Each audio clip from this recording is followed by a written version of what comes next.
Today I show you how to insert row and column before any row or column. To insert column before any column, first move to the cursor in the header, means serial wise, like A, then right click, then insert. Similarly, when you want to insert any row before any row, move the cursor where you want to insert the row. So I want to insert a row before A. So I move the cursor in one, then right click and insert. This way you insert row and column. Right. I want to sum of this item. So select the item and auto sum.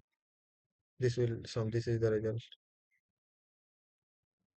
Or another way, if you want to sum, then equal to sum round bracket. Then select the cell number. Then colon. Select the last number bracket. Bas. This is the sum. This is the formula.